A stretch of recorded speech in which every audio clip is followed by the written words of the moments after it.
Assalamualaikum warahmatullahi wabarakatuh. Perkenalkan, nama saya Kenanga Syarli Apriani. Di sini saya akan menjelaskan langkah-langkah melakukan uji one sample t-test dan uji ANOVA menggunakan SPSS. Nah, sebelum kita masuk ke dalam langkah-langkah melakukan uji one sample t-test dan juga uji ANOVA menggunakan SPSS, di sini kita mengetahui dulu pengertian dari uji t-test. Uji t-test merupakan salah satu jenis uji statistik parametrik yang digunakan untuk menguji signifikansi dan relevansi dalam satu atau dua kelompok sampel. Sedangkan uji ANOVA yaitu salah satu metode atau uji hipotesis yang digunakan pada statistik parametrik, di mana pengujian ini dilakukan pada saat interaksi dua faktor dengan membandingkan rata-rata dua sampel atau lebih. Dalam uji ANOVA ini dikenal dengan dua jenis, yaitu one way dan two way. Baiklah, di sini saya pertama kali akan menjelaskan tentang atau memberikan langkah-langkah melakukan uji one sample t-test. Nah, apa itu uji one sample t-test? One sample t-test ini digunakan untuk mengetahui mengenai penilaian konsumen, faktor visual, bentuk ukuran, dan lebar informasi pembelian. Uji one sample t-test ini perlu kita lakukan karena untuk menguji apakah nilai tertentu berbeda secara signifikan atau tidak dengan rata-rata dari sebuah sampel. Baiklah, di sini sudah ada sampel atau data untuk one sample t-test. Data ini terkait dengan kadar amoksisilin. Di sini jumlah datanya terdapat 30 data. Setelah itu kita copy data-data ini yang berjumlah 30 tadi, kita copy, kita pindahkan ke SPSS. Kita salin pada bagian data view. Untuk bagian variabel view-nya, namanya kita rubah menjadi kadar.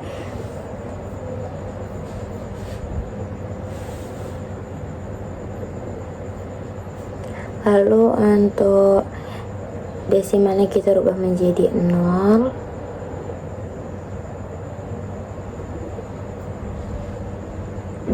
Untuk bagian value-nya kita tidak ubah. Oke, langkah selanjutnya kita klik analyze, terus pilih pada bagian non-parametric test, lalu legalisi dialog, kita pilih bagian one sample t-test. Nah, untuk kadar ini kita pindahkan, lalu kita klik OK. Nah, ini untuk data uji normalitasnya. Setelah itu kita salin data tersebut atau data ini ke Word.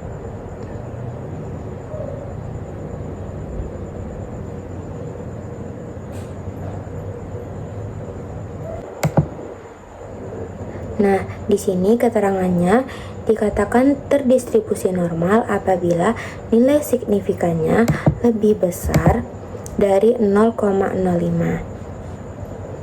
Nah, dikatakan data tersebut tidak terdistribusi dengan normal jika nilai signifikannya kecil dari 0,5. Nah, dari hasil data yang kita punya, nilai signifikannya yaitu pada bagian sing.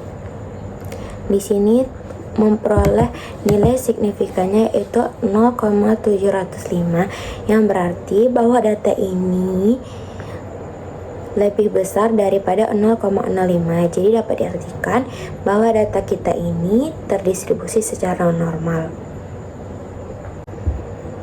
Selanjutnya kita kembali ke SPSS, lalu kita klik analyze, kita pilih pada bagian compare means. Nah, kita pilih pada bagian one sample t-test. Nah, pada kadar ini kita pindahkan ke test variabel. Test value-nya kita ubah menjadi 10 karena volume titrasi itu yaitu 10 mili. Setelah itu kita klik OK. Nah, ini adalah hasil atau data dari uji one sample t-test. Nah, seperti tadi kita copy data yang sudah terlihat dari hasil one sample t-test tadi, kita salin ke Word.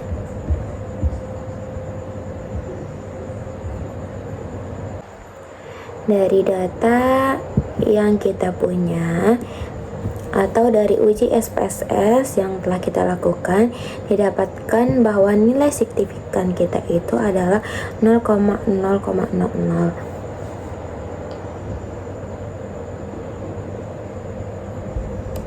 Sehingga kesimpulan dari data yang sudah kita punya, kita mendapatkan nilai dari signifikan kita itu 0,000, di mana data ini lebih kecil daripada 0,05.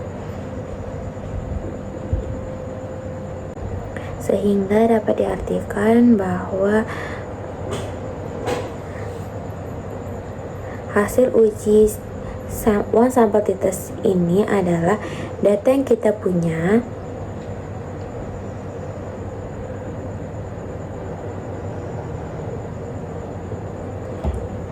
dari pengujian yang telah kita lakukan menggunakan SPSS ini, didapatkan hasil bahwa data ini memiliki arti H0 ditolak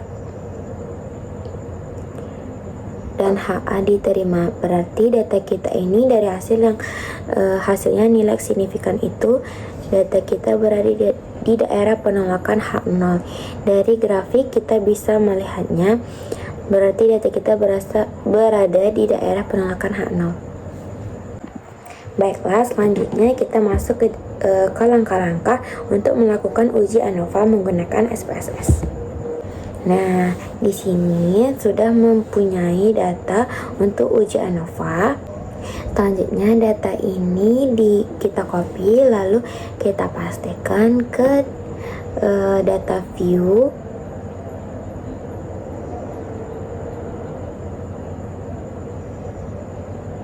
Lalu kita copy kolom 2 ini ke bawah bagian kolom 1 ini. Kita copy ke bawah kolom 1. Begitu juga untuk kolom 3, kita pindahkan ke bawah kolom 1.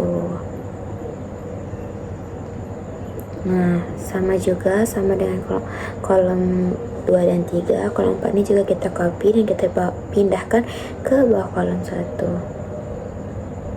Nah, selanjutnya kolom 3 dan kolom 4 ini kita hapus. Nah, setelah itu di kolom 2 ini kita dapat mengkategorikan dari data 1 ini, 1 sampai 6 ini kita kategorikan menjadi kategori 1. Untuk data 7 sampai 12 itu kita kategorikan di angka 2. Nah, untuk 13 sampai 18 kita kategorikan menjadi kategori 3. Begitupun selanjutnya. Kita kategorikan menjadi kategori 4.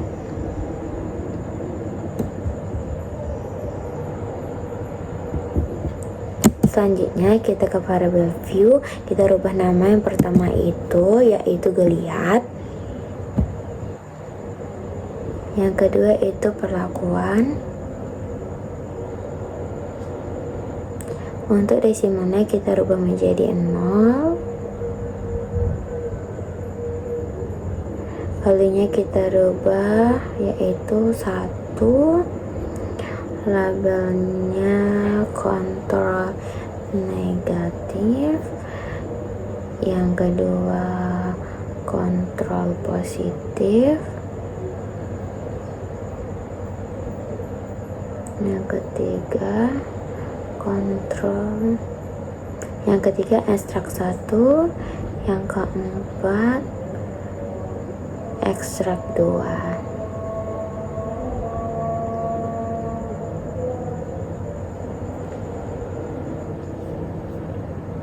Oke, selanjutnya kita klik oke.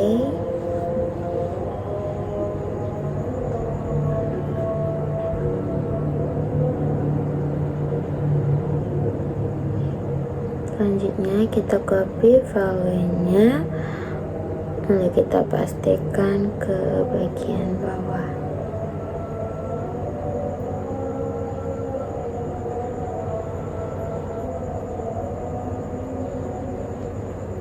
Lalu kita klik analyze, kita pilih bagian non-parametric test.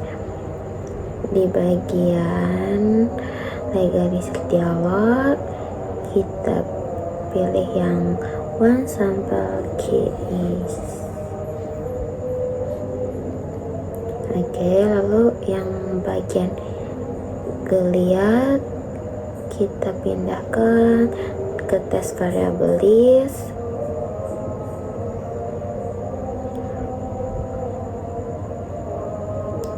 Kita klik OK. Nah, ini hasil dari uji normalitas dari data yang kita punya.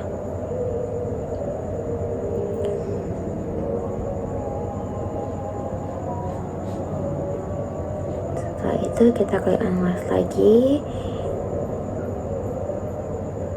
Kita pilih bagian conformance, klik one way atau innova. Geliatnya kita pindah ke dependent list, ke perlakuan ini kita pindah ke kolom faktor. Setelah kita klik plus hub, kita pilih Turkey, signifikannya 0,05, kita klik continue, lalu kita klik OK. Setelah itu ini hasil data dari one way tadi. Lalu data ini kita copy ke Word seperti biasa.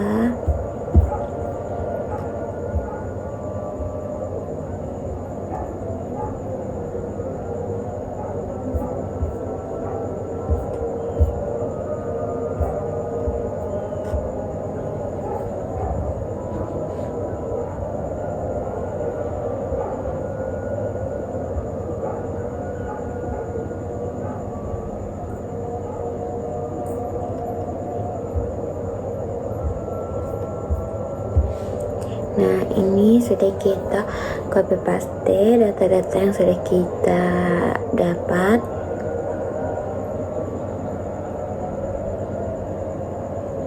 Sama seperti pengujian bahwa uji normalitas itu jika nilai signifikannya itu lebih besar dari 0,5 berarti terdistribusi normal, dan jika nilai signifikannya itu kecil dari 0,05 berarti datanya tidak terdistribusi dengan normal. Atau ada perbedaan rata-rata dengan hasil nilai referensi H0 ditolak dan HA diterima. Nah, ini untuk uji post hoc-nya.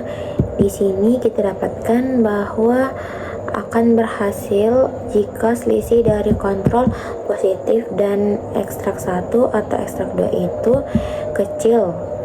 Nah, dari data ini perbedaan dari kontrol positif dan ekstrak 1 atau ekstrak 2 itu cukup kecil. Bisa kita lihat di minus ekstrak 1 yang frekuensi 1, terus jenis perlakuan yang kontrol positif ekstrak 2, yaitu ada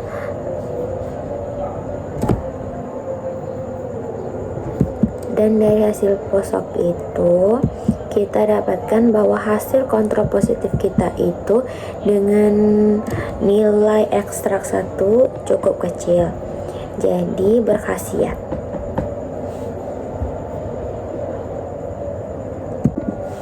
Baiklah teman-teman, untuk uji ANOVA ini kesimpulannya yaitu berdasarkan data yang kita punya bahwa untuk uji ANOVA kita melihat dari tabel post-testnya, dan dari tabel post-test tersebut kita mendapatkan di sini keterangannya adalah akan berkhasiat. Maksudnya ekstrak 1 atau ekstrak 2 tersebut akan berkhasiat jika selisih kontrol positif dan ekstrak 1 atau ekstrak 2 itu kecil. Nah, dari data kita ini kita dapatkan atau kita lihat bahwa selisih dari kontrol positif dan ekstrak 2 atau ekstrak 1 itu adalah kecil. Jadi dapat kita artikan bahwa data kita ini ekstrak 1 dan ekstrak 2 ini berkhasiat. Nah, dari tabel posok ini juga kita dapat melihat nilai signifikannya. Dari tabel posok tersebut kita melihat bahwa nilai signifikan dari data kita adalah 0,000, yang berarti nilai signifikan kita itu kecil dari 0,05. Dapat disimpulkan bahwa data kita tersebut ada perbedaan, atau dapat diartikan bahwa H0 ditolak dan HA diterima, atau data kita ini memiliki perbedaan atau berada di daerah penolakan H0.